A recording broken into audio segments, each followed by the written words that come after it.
안녕하세요. 예, 또 한 주간의 시간이 흘렀습니다. 오늘 성도님들을 많이 뵙기로 원했는데 건강에 어려움들이 있으셔서 많이 뵐 수 없었죠. 다음 주에는 다 뵐 수 있으면 좋겠다라는 마음이 있습니다. 결국 이제 이 코로나가 점점 심해지고 정점을 찍은 것 같아요. 지금 상황을 보면 정점을 찍은 것 같고 이제 조금씩 줄어드는 것 같은데, 그동안 우리나라 같은 경우는 코로나에 많이 안 걸리시다 보니까 한꺼번에 지금 걸리고 있어서, 또 코로나도 지금 세계 1위를 저희가 하고 있죠. 세계 1위를 해야 될 것과 하지 말아야 될 것이 있는데 별로 좋지 않은 것에 있어서 지금 세계 1위를 하고 있습니다. 이번 3월 달이 조금 넘어가게 되면 어느 정도 진정이 우리나라도 되지 않을까라는 생각이 있고요. 그러나 이제 또 한 가지 바라는 것은, 새로운 변이가 또 만약에 나타난다 그러면 또다시 거리두기를 해야 되는 그런 상황이 될 수도 있습니다. 그래서 다른 어떤 변이가 일어나지 않고 다시 성도님들을 뵙고 교제할 수 있는 시간이 되기를 소망하는 마음이 있습니다. 저희 아까 광고할 때 성도님들이 적다고 인사하는 시간도 저희가 갖지 않았는데, 잠시 인사하는 시간 갖도록 하겠습니다. 옆에 있는 분들 보시고 같이 인사하도록 하겠습니다.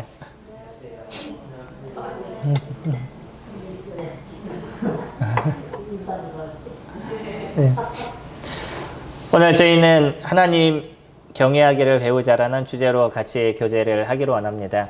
저희가 하나님을 경외하는 건 저희들의 삶에서의 가장 중요한 부분인 거죠. 그리고 매주마다 또 매일마다 저희가 이뤄가는 가장 소중한 일이다라고 생각이 됩니다.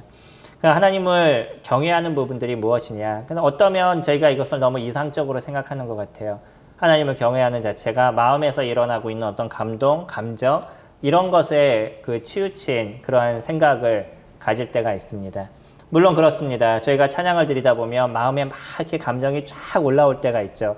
그리고 진짜 하나님에 대한 그 마음의 풍성함이 저희들에게 일어날 때가 있는데, 그런 마음이 저희들에게 중요하고 소중하죠. 그래서 그런 마음을 갖고 주님을 높이는 것 또한 중요한 겁니다. 그러나 그런 어떤 감정에 치우친 그때의 어떤 감정만을 갖고 저희가 그것을 하나님을 경외하거나, 아니면 그때의 어떤 마음만이 우리가 하나님을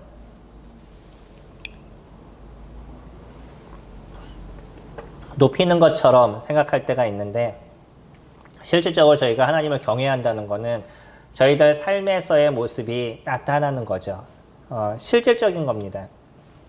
그러니까 실질적인 어떤 행동이 드러나고 나타나는 것들, 이제 그런 것이 저희가 하나님을 경외하는 거죠. 그렇기 때문에 하나님을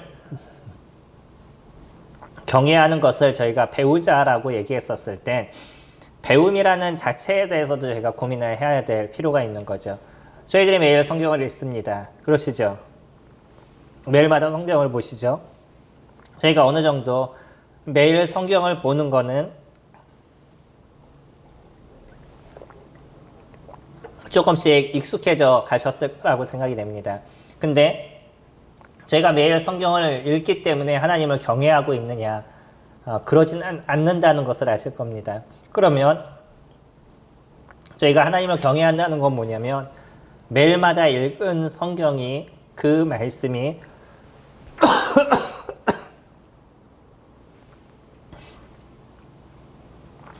실질적으로 내 삶에 적용이 되는 삶을 살아가신다는 거예요. 이 적용하는 삶을 살아가시게 됐었을 때, 그때 비로소 내가 하나님을 경외한다라는 표현을 쓰게 되는 거죠. 그러니까 머리로 아는 것, 배우는 것, 그것으로 인해서 배움이 이루어졌다라고 얘기하는 것이 아니고요. 배움이 이루어졌다라고 얘기하는 건, 다시 말하면 학습이 되었다는 거죠. 그 학습이 되었다는 거는 내가 아는 것이 내 몸에 체득이 돼서 실질적으로 내 삶으로 나타나는 것, 실질적인 모습이 드러나는 것, 이것이 배움이 이루어졌다라고 이야기를 합니다. 저희가 하나님 경외하기를 배우자라고 얘기했었을 때, 그러면 실질적으로 우리들의 삶에 그런 것이 드러나고 나타나는 모습들이 되어야 되는 거죠. 오늘은요, 신명기 말씀을 같이 살펴볼 것입니다. 하나님 경외하기를 배우자라고 얘기하면서 저희가 오늘 같이 살펴보기를 원하는 것, 구약에서 나타난 11조에 대한 것을 살펴볼 거예요. 조금 다른 느낌이다라고 생각하실지 모르겠는데 저희가 말씀을 같이 읽으면서 살펴보도록 하겠습니다. 신명기 14장 22절 말씀입니다. 한 절씩 같이 교독하도록 하겠습니다. 너는 마땅히 매년 토지 소산의 11조를 드릴 것이며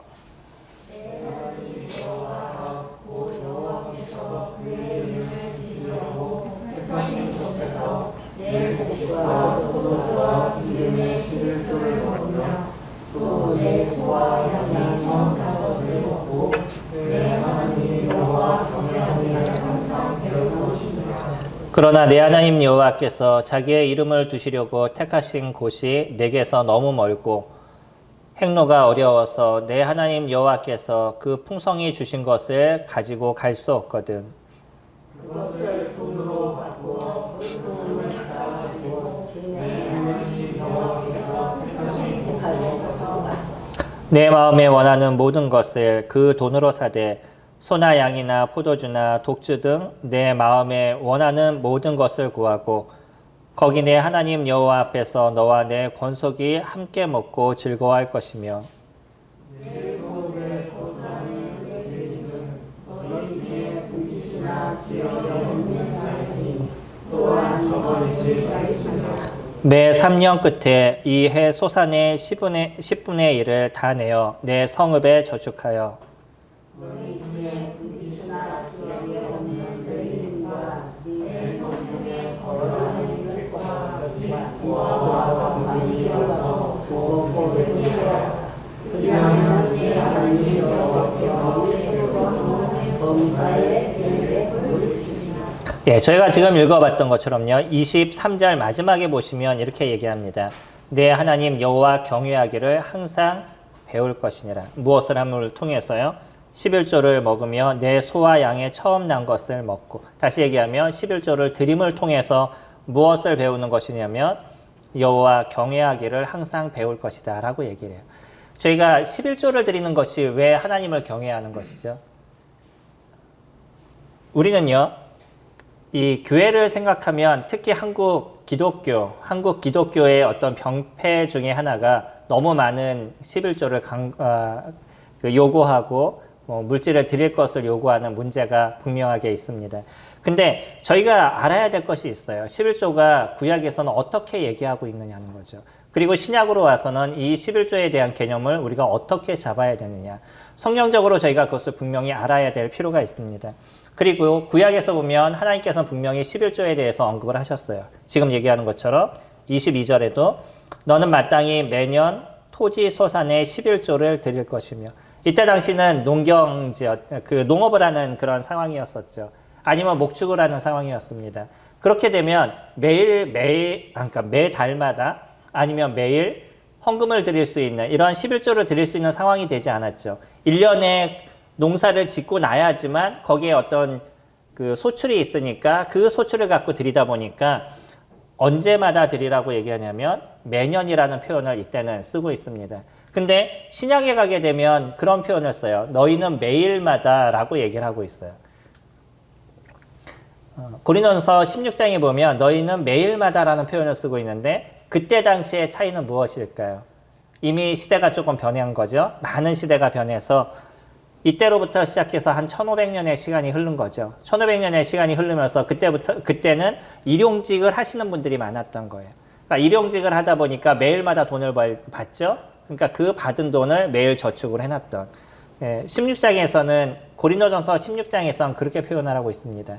중요한 거는요. 그것이 매일 준비를 하던 매달 준비를 하던 매년 준비를 하던 그것이 중요한 것이 아니라 무엇이냐면 내가 소득이 생겼었을 때 그 소득을 따로 준비해 놓을 수 있는 것이 중요했던 거죠. 그리고요.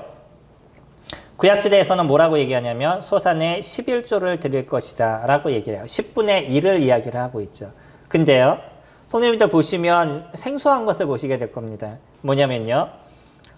여기에서 얘기하는 신명기 14장에서 얘기하고 있는 11조와 민수기 18장에서 얘기하고 있는 11조가 다른 11조를 얘기를 해요. 똑같은 11조라는 단어를 사용하고 있습니다. 여기 손을 잠깐 놓으시고 저희 민수기 18장 말씀 보시면 앞으로 좀 넘기셔서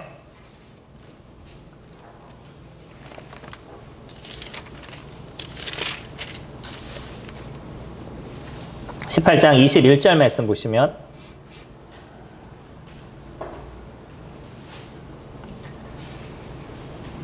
내가 이스라엘의 11조를 레위 자손에게 기업으로 다 주어서 그들이 하는 일, 회막에서 하는 일을 갚나니. 나중에 조금 더 읽어볼 겁니다. 오늘 이 첫 절만 보시면요. 11조를 누구에게 주라고요? 레위인들에게 주라고 얘기를 하고 있습니다. 그럼 다시 저희 신명기로 넘어오셔서 23절 말씀 보시면 14장 23절 말씀 보시면 내 하나님 여호와 앞 곧 여호와께서 그의 이름을 두시려고 택하신 곳에서 내 곡식과 포도주와 기름의 11조를 먹으며. 여기 11조를 누가 먹어요? 그 11조를 낸 분들이 먹는 겁니다. 그럼 완전히 다르다는 걸 알 수 있죠. 원래 11조는요, 누구에게 주는 것이냐면 레위인에게 주는 것이었어요. 그것을 왜 주는 거냐면 그들이 성막에 일을 하고 그들은 그들이 갖고 있는 기업이 없었습니다. 이스라엘 사람들은 자기의 땅이 있었어요. 그 땅을 통해서 농사를 짓고 그 얻은 소산을 자기네들이 먹을 수가 있었던 거죠. 그러나 레위인들은 이스라엘 백성들의 영적인 것을 돕고 또 성막을 지키는 성막에 일을 하는 일들을 하다 보니까 그들은 개인의 어떤 자기네 그 재산들이 없었던 거죠. 농토가 없었습니다. 그렇기 때문에 누가 그것을 대신 내줬냐면 백성들이 자신들이 일한 것에서 10분의 1을 레위인들에게 주었어요. 그러면 레위인들은요, 그것으로 끝나는 것이 아니라 레위인들은 또 받은 10분의 1을 모아서 누구에게 줬냐면 제사장들에게 주었습니다. 이게 이스라엘이 갖고 있었던 11조의 개념이에요. 그러면 이스라엘 사람들에게 있어서 11조는 누구에게 주는 거냐면 첫 번째 레위인들에게 주는 거였었습니다. 그러면 지금 이 시대에 레위인들이 있나요? 이렇게 우리가 얘기를 한다 그러면 11조는 저희들에게 있어서 아무것도 아니게 될 겁니다. 근데 주님께서 그렇게 얘기하신 이유들이 저희들에게 분명하게 있을 거예요. 그리고요, 잘 생각해 보실 건 뭐냐면 첫 번째 11조는 뭐냐면 내가 1년 동안 일한 것에서 10분의 1을 레위인에게 줬습니다. 그리고요, 두 번째는요, 이들이 23절에 보면 이런 표현을 쓰죠. 내 하나님 여호와 앞 곧 여호와께서 그의 이름을 두시려고 택하신 곳. 다시 얘기하면 이들은요, 정해진 날짜가 있었었는데 그 날짜에 예루살렘에 올라가야만 했었어요. 그의 여호와께서 그의 이름을 두시려고 택하신 곳. 예루살렘의 성전으로 그들은 올라가야 했습니다. 그래서 그곳에서 그들이 무엇을 했냐면 다시 10분의 1을 가지고 가서 거기에서 식구들과 같이 나누는 시간들을 가졌어요. 그러니까 10분의 1이니까 지금 남아있는 게 10분의 9가 있는 거죠, 저에게. 10분의 1은 이미 레위인에게 줬습니다. 그래서 10분의 9가 나에게 남아있는데 이 10분의 9에서 다시 10분의 1을 드려야 되는 거예요. 그러면은 실질적으로 내가 100만 원이 있다라고 얘기하면 11조는 얼마가 되는 거죠? 정확하게 계산을 한다 그러면 19만 원이 되는 거야. 19%를 드리게 되어져 있습니다. 이게 이스라엘에서 얘기하고 있는 11조의 개념이에요. 저희가 생각하는 11조는 내가 얻은 것의 10분의 1이라는 개념만을 저희들이 갖고 있죠. 근데 성경에서 얘기하는 레위인들에게 얘기하는 11조는 19%를 얘기를 합니다. 물론 여기에서요. 또 28절부터 29절의 말씀을 어떻게 분별하느냐에 따라서 21%나 22%까지 올라갈 수도 있어요. 왜냐하면 28절 보시면 뭐라고 얘기하냐면 매 3년 끝에 그의 소산의 10분의 1을 다 내어 내 성읍에 저축하여 너희 중에 분깃이나 기업이 없는 레위인과 내 성중에 거류하는 객과 및 고아와 과부들이 와서 먹고 배부르게 하라. 또 11조를 내는데 언제 내냐면 3년에 한 번씩 내라고 얘기를 합니다. 이스라엘 사람들에게 있어서 7이라는 숫자는 쉬는 날이에요. 그러니까 7년에 한 번씩 농토를 쉬어야 되는 거죠. 그러면 이들이 일하는 데 있어서는 7년의 개념을 갖고 있지만 실질적으로는 7년 동안에 몇 년만 일하면 6년 동안만 일하게 되어 있어요. 6년을 일하고 한 해는 농토를 쉬게 되어 있습니다. 안식년이라고 얘기하죠. 그 한 해를 쉬게 되어져 있어요. 그래서 그들에게 있어서 7년 중에 6년을 계산을 하니까 6년을 반으로 나눠서 3년. 그 3년에 한 번은 또 어떻게 하라고 얘기하냐면 자기네 고을. 처음에는요, 그들이 10분의 1을 가지고서는 예루살렘으로 가서 거기서 식구들과 같이 나눠 먹게 되어 있었어요. 그리고 레위인들도 거기서 같이 그 음식을 나누게 되어 있었던 거죠. 근데 그 중에서 또 3분의 1은요, 3년에 한 번은 자기 고을, 그러니까 예루살렘으로 올라가지 않고 자기가 살고 있는 그 고을에 있는 가난한 사람, 그리고 객들, 고아들, 과부들, 그리고 레위인들, 그 사람들과 같이 그 음식을 나누게 되어 있었습니다. 그러니까 28절부터 29절을 또 하나의 모습으로 보는 분들과 아니면 22절부터 얘기하고 있는 1년과 2년은 예루살렘에 올라가고 3년은 올라가지 않는 걸 동등하게 보는 분들의 어떤 조금의 차이를 통해서 이게 19%가 될 수도 있고 21%에서 22% 정도 그렇게 될 수도 있어요. 그리고요, 또 어떤 분은 이분은 어떤 사람이냐면 우리나라 사람인데 유대 공부를 했던 유대인과 똑같은 랍비와 같은 그런 공부를 한 사람의 이야기를 제가 들어봤는데 그분은 어떤 것까지 얘기하냐면 성전을 지을 때 성전을 지으면서 그들이 또 물질을 냈던 것이 있습니다. 그것이 몇 프로 정도 되냐면 약 그러니까 0.2% 정도 돼요. 그러니까 그 40분의 1이나 50분의 1이나 60분의 1을 자연스럽게 내오게 되어 있습니다. 그거를 제사장에게 주게 되어져 있어요. 그것까지 계산을 하는 경우들도 있더라고요. 근데 제가 성경을 쭉 찾아보면서 느끼는 건 지금 처음에 민수기에서 얘기했던 10%, 그래서 그 10%에서 다시 10분의 1을 나누는 지금 신명기의 말씀까지를 본다 그러면 저희가 19%를 이야기하는 것이 더 맞다라고 생각이 됩니다. 이게 11조의 개념이에요. 저희들의 11조의 개념은요, 그냥 10분의 1을 드리면 된다라고 생각하지만 원래 11조의 개념은 19%가 기본적인 것이었습니다. 그러면 주님은요, 왜 이런 물질에 대한 것을 통해서 이것을 하나님을 배우는 것이라고 얘기하냐는 거예요. 이것이 왜 하나님을 경외하는 것이다 라고 얘기하는 거죠. 우리에게 있어서 가장 중요한 게 무엇이겠어요? 지금의 살아가는 사람에게도 제일 중요한 것 중에 하나가 물질적인 부분이겠죠. 그때 당시에서도 삶에서의 생사와 같은 것이 먹고 마시고 자는 것이었었죠. 그 중에 먹고 마시는 것, 이 먹는 것들, 이런 것에 대해서 주님께서는 하나님께서는 10분의 1을 제사장과 이러한 사람들에게 냄을 통해서 그거를 누구에게 내는 것이라고 얘기하시냐면 하나님께 내는 것이라고 얘기를 하죠. 그래서 나의 것을 나눌 수 있는 것, 하나님께 드릴 수 있는 것, 그런 마음이 되기를 원하셨다는 거예요.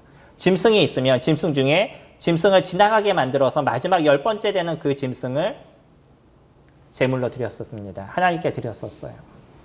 11조로 드렸던 거죠. 이들은요, 이런 삶을 통해서 그들에게 주신 분이 하나님임을 그들이 알기를 원했다는 거예요. 나의 모든 것이 사실은요, 하나님의 것을 알기를 원하셨다는 거예요. 단지 10분의 1을 드리는 걸로 그들이 만족하는 것이 아니라 그들에게 주신 모든 것이 하나님의 것이, 하나님이심에 대해서 그들이 기억해야 됐다는 거죠. 그래서 하나님이 뭐라고 얘기하시냐면 24절 마지막에 보면 그런 표현을 쓰죠. 하나님 여호와께서 그 풍성히 주신 것을 가지고 갈 수 없거든. 이런 표현을 쓰죠. 풍성히 주셨다는 거예요. 이스라엘 백성들에게 주신 그 모든 것, 그 풍성히 주신 그 모든 것이 하나님께서 주신 것임을 그들이 인정하는 거예요. 그 인정하는 행위가 무엇이냐면 10분의 1을 주님 앞에 드리는 행위들. 이런 행위를 통해서 그의 마음에 하나님을 인정하는 삶을 살아가라고 얘기하는 거죠. 그래서 이스라엘 백성들은요, 그들의 물질에 대해서 19% 이상을 하나님 앞에 드리는 기본적인 삶을 살았습니다. 성도님들 한번 생각해 보셔요. 저희가 10분의 1을 드리는 것만도 힘드시죠? 근데 거기에 만약에 19%를 드려라 라고 얘기하신다 그러면 생활이 가능하시겠어요? 안 가능하시겠어요? 또 생각이 복잡해지기 시작하시죠?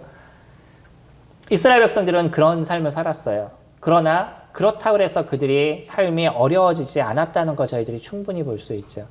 왜냐하면 하나님께서 그 이상의 것을 채워오셨던 모습을 가졌습니다. 우리가 말라기에서 보면 그런 표현을 쓰죠. 너희가 왜 절고 눈 멀고 이런 것을 나에게 갖고 오느냐. 하나님께 드리는 건 가장 좋은 것을 드려야 되는 거잖아요. 너희가 정확한 11조로 드려봐라. 그럼 내가 너에게 어떻게 채우는지 내가 한번 보여주리라 라고 얘기하죠. 그럼 10분의 1을 드리면 우리가 축복을 받는다. 이런 개념이 아니라는 거예요. 잘 생각하셔야 됩니다.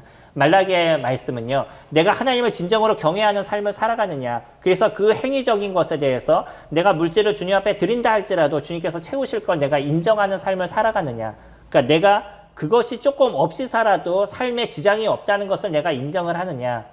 여전히 하나님께서 주실 것을 내가 인정하는 삶을 살아가느냐. 그것을 얘기하시는 거예요.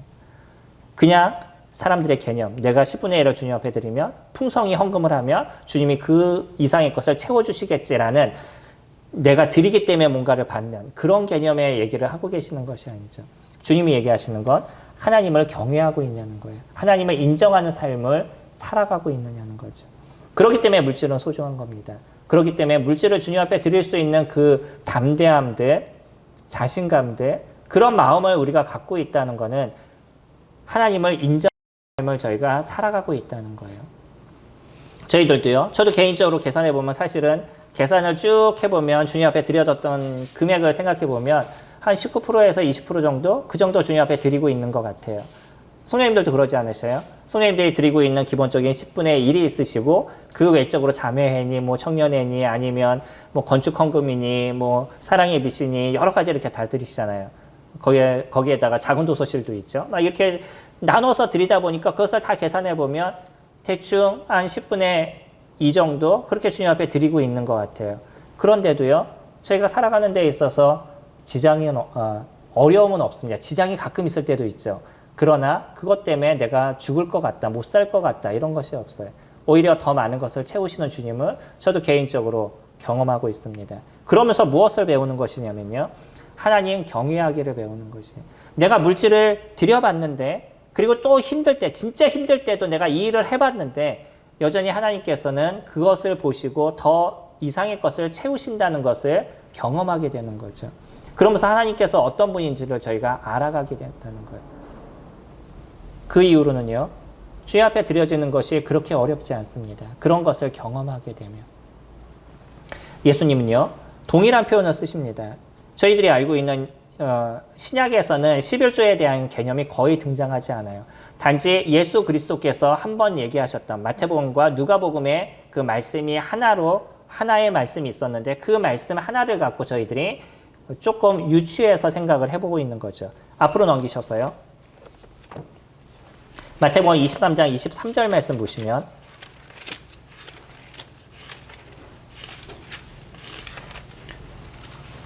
23장 23절에 이런 표현을 쓰십니다. 바리새인들에 대해서 안 좋은 얘기를 하고 계시는 거죠. 화 있을진저 이렇게 시작하시죠. 화 있을진저 외식하는 서기관들과 바리새인들이여 너희가 박하와 휘양과 근체의 11조는 드리되 율법에 더 중한 바 정의와 긍휼과 믿음은 버렸도다. 그러나 이것도 행하고 저것도 버리지 말아야 할지니라. 여기서 주님 얘기하시는 게 있죠. 뭐라고 얘기하셔요? 이것도 행하고 저것도 버리지 말라라고 얘기를 하죠. 다시 얘기하면 10분의 1을 드리는 것, 그들이 드려졌던 11조를 드리는 그 자체를 그거를 버리지 말라라고 얘기해요. 그것도 행하라고 얘기합니다. 근데 더 중요한 게 무엇이라고요? 정의와 긍휼과 믿음. 저희들에게 있어서 11조는요. 저희가 물질적인 것만 주님 앞에 드렸다고 주님 앞에 다 드렸다라고 얘기할 수 있는 것이 아니라는 거예요. 우리들의 믿음의 삶을 10분의 1을 주님 앞에 드릴 수 있는 거냐. 또 우리가 갖고 있는 정열을 주님 앞에 10분의 1을 드릴 수 있느냐. 내가 갖고 있는 시간을 주님 앞에 10분의 1을 드릴 수 있느냐. 우리는 드려지는 모든 것이 단순하게 그냥 10분의 1이라는 개념이 아니라 내 삶을 주님 앞에 다 드릴 수 있냐는 것이에요. 그게 물질을 드림으로써 끝났어 이렇게 얘기하는 것이 아니라 실질적인 삶의 모습에서 그것을 다 드릴 수 있는 모습들을 우리가 가지고 있느냐는 거예요. 예수 그리스도는 그걸 얘기하셨습니다. 오히려 여기서 재밌는 것이 있어요. 구약의 내용에서는요. 박하와 휘양과 근체의 11조를 드리라는 얘기가 없습니다. 그럼 이 얘기가 어떻게 나오는 거죠? 왜 주님은 또 이것을 얘기하시죠? 이스라엘 백성 중에 랍비들은요. 구약에 있는 율법을 더 세분화시켜서 만들었어요. 그래서 만든 책 중에 하나가 그 미슈나나 저희들이 알고 있는 탈무드 아니면 미드라시 뭐 이러한 종류의 책들이 있습니다. 저희들이 잘 접해보지 못했던 책이죠. 그건 유대인의 랍비들이 성경에 대한 해석과 같은 거예요. 그런 책을 적어놓은 게 있습니다. 그래서 11조에 대한 얘기를 해서 11조를 얘기하실 때 곡물을 드려라 이런 얘기만 있는데 그들을 더 세분화시켜서 얘기했어요. 그래서 그들이 매일마다 먹고 일반 생활에서 생활할 수 있는 것들, 박화, 휘양, 근체 이런 것을 적어놨습니다. 그 예수님도요. 그들이 적어놓은 이 내용을 그대로 인용하셨다는 것은 그냥 그것을 인정해 주셨다는 거예요. 그들이 하고 있는 행동에 대해서. 예수님도요. 그거는 당연히 너희들이 해야 될 행동이다라고 얘기하십니다. 그리고요. 무엇을 그러나 더 버리지 말라고요. 더 중요한 게 뭐라고요? 정의와 긍휼과 믿음에 대한 부분들. 이런 11조의 개념이 신약에 넘어오게 되면 신약에서는요. 아예 11조에 대한 개념이 없다는 걸 저희들이 느낄 수 있죠. 예수님이 얘기했던 이 사복음서를 넘어서 그 이후에 있는 성경의 모습을 보게 되면 11조의 개념은 거의 등장하지 않습니다. 다만 무엇이 등장하냐면 그 다음에는 고린도 전설이든지 고린도 후설이든지 이런 데서 드려지는 연보에 대한 얘기가 나오죠. 연보는 좀 다르다는 거 아시나요? 우리가 헌금과 연보를 같이 말씀하고 계시죠. 저희는 연보라는 표현을 다 씁니다. 근데 연보의 뜻이 무엇인지 아시나요? 연보의 진정한 뜻은 남에게 준다라는, 남을 도와준다라는 뜻인 거예요. 그리고 고린도 전서에서 얘기하고 있는 연보는 바울이요. 데살로니가 지역이든지 아니면 고린도 지역이든지 여기에 성도들을 이렇게 방문하고 그들에게 복음을 전하면서 무엇을 얘기했냐면 예루살렘에 있는 사람들이 기근으로 해서 힘들어하기 때문에 그들에게 너희들의 물질을 조금 그쪽으로 줬으면 좋겠다. 그들로 인해서 복음이 너희들에게 전파됐기 때문에 너희들이 그 복음의 은혜를 누리니까 너희들이 갖고 있는 물질을 그들에게 좀 줬으면 좋겠다라는 얘기를 하죠. 그래서 빌립보 지역이라든지 데살로니가 지역이라든지 고린도 지역이라든지 그 지역에 있는 교회 성도들이 물질을 모아서 바울에게 줬어요. 바울은 그 물질을 갖고 나중에 예루살렘으로 가게 되죠. 그 이야기의 중간 중에 나오는 것이 고린도전서 16장에 대한 얘기입니다. 아니면 고린도 후서에 대한 얘기인 거죠. 그때 말씀은 무엇을 얘기하고 있냐면 예루살렘의 성도를 돕는 것을 얘기하고 있어요. 그거는 우리가 일반적으로 얘기하는 11조의 개념하고는 조금 다른 얘기인 거예요. 정확하게 얘기를 하면요. 오히려요. 우리가 물질을 드리는 부분에 대해서는 성경에서 저희들에게 보여주고 있는 단순한 거는요. 사도행전 말씀을 보시면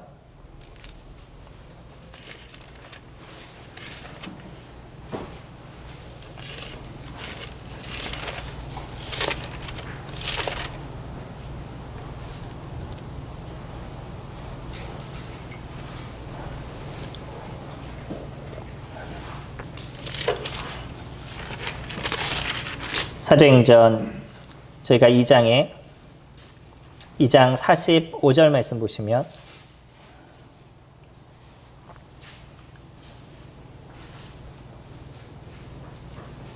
(44절부터) 보실까요? 44절부터 보시면 믿는 사람이 다 함께 있어 모든 물건을 서로 통용하고 또 재산과 소유를 팔아 각 사람의 필요를 따라 나눠주며.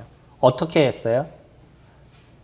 그때 당시는요, 본인들이 갖고 있는 것의 전부를 교회로 줬습니다. 사도들에게 줬다라고 얘기를 하죠. 사도들에게 그것을 줬어요.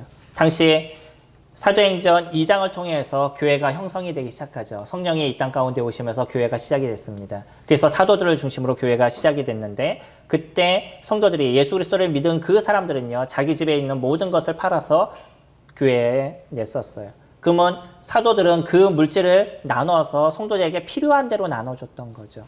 지금 그렇게 하라면 어떻게 되죠? 왜 불가능할까요? 사실 이것이 불가능한 이유가 첫째가 뭐냐면 인도자가 옳지 않기 때문일 겁니다. 왜냐하면 인도자가 그것을 받아서 정확하게 나눠줄 수 있는 부분들이 없기 때문일 수도 있어요. 그리고 두 번째는 뭐냐면 내가 갖고 있는 것을 교회에다 낸다라는 그런 마음 자체가 우리가 좀 어려운 부분들이 있는 거죠. 지금 저희들에게 이렇게 하라고 말씀을 드리는 것이 아닙니다. 그때 당시에 중심을 저희들이 보라는 거예요. 뭐냐면 모든 것을 주님 앞에 드리는 것이 그들의 삶에서 당연했습니다. 저희가 바나바를 알고 있죠. 바나바가 땅이 있었습니다. 근데 그 바나바도 그 땅을 팔아서 사도들의 앞에다 갖다 놨다라고 얘기하고요. 저희들이 알고 있는 사도행전 5장 말씀은 아나니아와 삽비라에 대한 이야기가 나오죠. 그도요, 자기의 땅을 팔아가지고서는 그 중에 일부를 주님 앞에 드렸어요. 근데 왜 그들은 죽음을 당해야만 했죠? 그때 당시는 다 드렸다는 거예요. 그리고 그것에 대해서 아까워하지 않았었습니다. 근데 아나니아와 삽비라는요, 그것을 아까워했다는 거예요. 그리고 나서 자기네 성령을 속이는 일들을 이뤘죠. 정확하게 얘기했었으면 괜찮을 겁니다. 제가 이만큼 팔았는데요, 요만큼만 드렸습니다 라고 정확하게 얘기했으면 좀 낫을 거예요. 근데 그들은 속였습니다. 다 팔았다라고, 다 드렸다라고 거짓말을 했던 거죠. 그렇기 때문에 저희가 사도행전을 보면서 느낄 수 있는 초대교회의 모습은 뭐냐면, 있는 것을 주님 앞에 다 드리는 것에 대해서 그들은 아까워하지 않았다는 거예요. 지금 저희가 그러한 삶을 살라고 말씀을 드리는 건 아닙니다. 중요한 건 뭐냐면요, 헌금이라는 것, 우리가 11조의 개념을 갖고 있다라고 얘기하는 그 중심은 나에게 주신 모든 것이 하나님의 것임을 저희들이 인정하는 삶을 살라는 것이에요. 그래서 최소한 저희가 그것을 성경적으로 금액이 이 정도입니다 라고 얘기하는 거는 옳지 않은 부분이 될 수 있고요. 최소한 그나마 구약에서 얘기하는 11조라는 그 단어를 우리가 생각해서 최소 저희가 10분의 1만큼이라도 주님 앞에 드릴 수 있는, 이거는 내 것이 아니라는, 그냥 주님 앞에 드리는 것이 당연한 것처럼 생각하는 저희들의 그런 마음이 되시기를 원한다는 거예요. 이게 주님 앞에 드리는 저희들의 모습입니다. 이것을 통해서 우리는 무엇을 배우는 것이냐면 하나님을 경외하는 법을 배우는 거예요. 고린도 후서 말씀을 볼까요? 고린도 후서 9장 말씀 보시면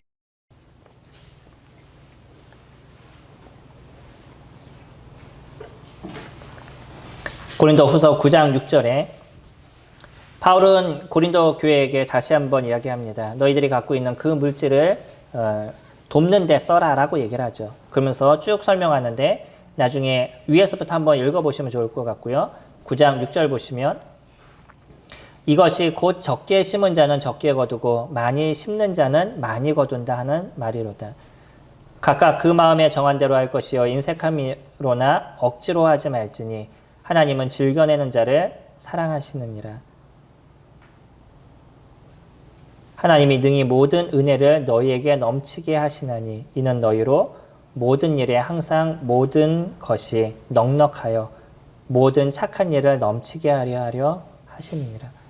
우리에게 심는 대로 거둔다라고 얘기하셔요. 우리가 갖고 있는 것을 주님 앞에 드릴 수 있는 마음이 된다면 더 많은 것을 주님께서 허락하신다라고 그랬는데, 이것을 자꾸 내가 내는 만큼 주님께서는 그만큼의 복을 더하실까라는 개념으로 자꾸 생각하지 마시라는 거예요. 그건 주님의 손안에 있습니다. 하지만 주님은 분명히 우리에게 주신다라고 얘기하신다는 거예요. 우리를 풍성하게 채워주신다라고 얘기해요. 우리 가운데 그것이 어떠한 은혜인지 각자에게 주신 은혜에 따라서 주님께서 그것을 허락해 주시겠다라고 저희들에게 얘기하신다는 거예요. 우리가 없는 것을 드리지 마시기 바랍니다. 내가 없는데 빚을 내서 헌금을 하지 마세요. 주님께서 그것을 얘기하시는 것이 아니에요. 내가 갖고 있는 것 중에 남은 것들, 남는 게 아니라 내가 갖고 있는 것 중에 내가 감당할 수 있는 선을 주님 앞에 드리라는 거예요. 만약에 내가 외식을 할 수 있는 그 정도의 여유가 있다 그러면 우리는 충분하게 주님 앞에 절약해서 드릴 수 있을 겁니다. 내가 커피를 마실 수 있는 그 정도의 여유가 있다면 그것을 조금 절약해서 주님 앞에 드릴 수 있을 거예요. 내가 여행을 다닐 수 있는 그런 여유가 있다면 그것을 조금 절약해서 주님 앞에 드릴 수 있을 겁니다. 우리가 남는 것을 주님 앞에 얼마든지 드릴 수 있다는 거야. 내가 생활하는데 힘드신데, 우리 가정이 생활하는데 돈이 부족한데, 그것 때문에 너무나 힘든데 그걸 갖고 주님 앞에 드려라, 그렇게 얘기하지 않으십니다. 나의 유의보다 주님을 먼저 생각할 수 있느냐는 거예요. 이것이 우리가 무엇을 배우는 것이냐면 하나님을 경외하는 것을 배우는 것입니다. 이스라엘 사람들에게 있어서 그들이 11조를 하게 될 때 그 11조가 쓰여지는 부분이 있었어요. 첫 번째는 우리가 민수기를 보면 아시겠지만 아까 말씀드렸던 것처럼 레위인들 그리고 제사장들을 위해서 11조를 드렸습니다. 두 번째는요, 11조를 내는 그분들이 순례의 길을 떠나서 그 순례의 장소에 가서 하나님과 함께 기쁨으로 음식을 나누는 것, 식구들과 자기들의 어떤 권속들과 또 레위인들과 같이 음식을 나누는데 그 물질을 사용했습니다. 그리고요, 세 번째로 그들은 어떻게 사용했냐면 자기 주변에 있었던 객들, 고아들, 과부들, 그분들에게 내가 갖고 있는 11조를 같이 사용해서 음식을 사서 음식으로 같이 나누는 그런 시간들을 그들이 가졌어요. 우리는 이 11조가 어떻게 사용된다는 것에 대해서 생각하시죠. 이 11조는요, 이 11조는요, 우리가 나눔에 대한 부분들을 배워간다는 거예요. 다시 얘기하면 하나님을 경외한다는 것은 무엇이냐면 내 주변 사람들에게 내 물질을 나눌 수 있는 그런 여유가 나에게 있느냐는 거예요. 그것이 물질이 될 수도 있고요. 그것이 내 힘이 될 수도 있고 내 시간이 될 수도 있는 거죠. 우리는 이런 것을 나누는 시간들을 가지게 될 때 비로소 우리의 삶에 무엇을 배워가는 것을 알게 될 것이냐면 여호와 경외하는 것을 저희들이 알게 된다는 거예요. 배움이라는 것은요, 머리로 아는 것으로 끝나는 것이 아닙니다. 실질적으로 우리들 삶에서 나타나야 되는 것이고 실질적인 모습의 행동들이 드러나야 되는 것이죠. 이러한 행동들을 통해서 우리는 무엇을 이루어가게 되냐면 하나님을 경외하는 것을 배워가게 되는 거죠. 오늘 조금 더 시간적인 어떤 부족함으로 조금 더 자세하게 살펴볼 수 있는 부분들을 살펴보지 못했을 겁니다. 기회가 되시면요, 집에 가셔서 민수기 18장 말씀과 또 신명기 14장 말씀, 고린도전서 16장, 고린도후서 9장 말씀 같이 쭉 살펴보시면서 구약과 신약 속에서 이루어진 이 연보와 또 11조의 어떤 개념이 어떻게 이루어지고 있는지를 한번 살펴보신다 그러면 우리가 이 물질을 드리는 것이 왜 이렇게 중요하고 소중한 것인지 또 나에게 베푸신 모든 것이 하나님께서 이루신 것인지를 다시 한번 기억할 수 있는 그런 시간들이 되실 겁니다. 물질에 대해서 너무 연연한 인생을 살아가지 않으셨으면 좋겠습니다. 그리고요, 주님 앞에 드리는 것에 대해서 기쁨으로 드릴 수 있는 인색함이나 억지로가 아니라 기쁨으로 드릴 수 있는 그런 성도님들이 되셨으면 좋겠습니다. 그 속에서 하나님께서 어떤 것을 베푸시는지를 저희들이 보게 될 거예요. 우리는 우리 주변에 이룰 수 있는 우리 주변에 해야 될 많은 일들이 있습니다. 물질적인 어려움이 없다 할지라도 마음에 어려움을 갖고 있는 분들에게 우리들의 물질을 사용해야 되는 부분들이 있을 거예요. 그들에게 우리들의 시간을 사용하는 부분들이 있을 것입니다. 우리들의 정열을 써야 될 부분들이 있을 거예요. 그것이 주님이 우리를 구원하신 목적이고 우리를 은혜롭게 새롭게 하신 우리를 새로운 창조 가운데 이루신 주님의 뜻입니다. 섬김을 통해서 이 11조를 통해서 하나님을 경외하는 것을 배우시는 저와 성도님들이 되시기를 소망합니다. 기도하겠습니다.